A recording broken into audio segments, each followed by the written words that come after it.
Hi everyone and welcome to ISpeakSpokeSpoken.com. I'm Dan.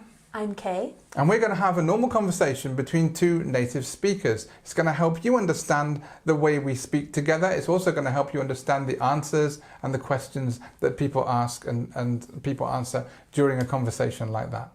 So let's get started. Could you please introduce yourself?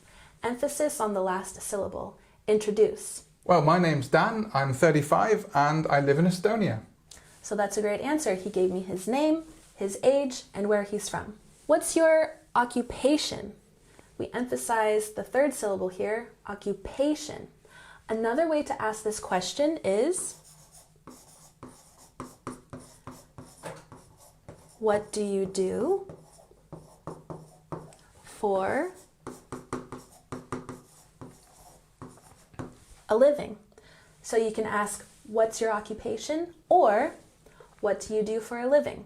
Now, when we say a living, it's another way to say, what do you do to earn money? So, what's your occupation? I'm a teacher, but I could also answer, I'm a teacher for a living. Great. So, could you please describe, emphasis on the second syllable, describe a typical, emphasize the first syllable, typical day in your life? Could you please describe a typical day in your life? A typical day in my life is I get up, I go to school, I teach 4 classes, I finish about lunchtime, I pick up my kids from their school, I go to the gym, I have the evening meal with my wife and have a nice relax. Great. And if you notice, Dan used simple present tense in his answers.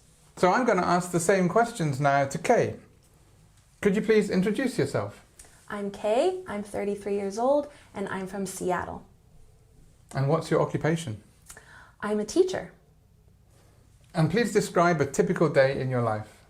I wake up, I do yoga, I teach classes, I cook dinner, and then I do laundry. Notice that present simple again.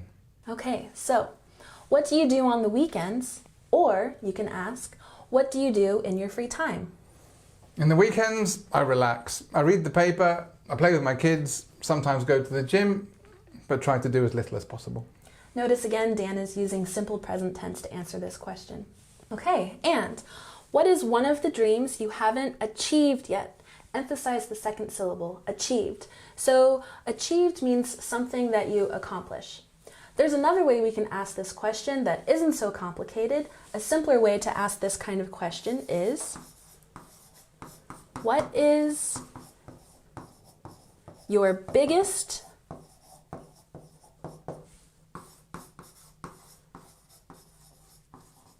dream?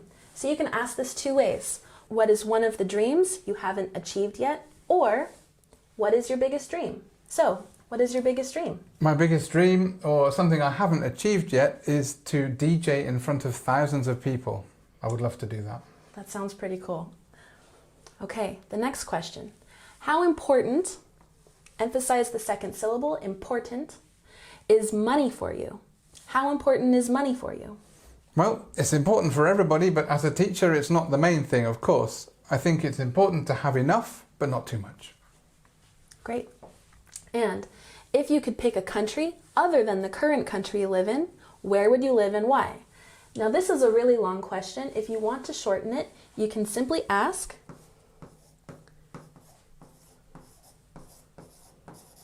if you could live anywhere,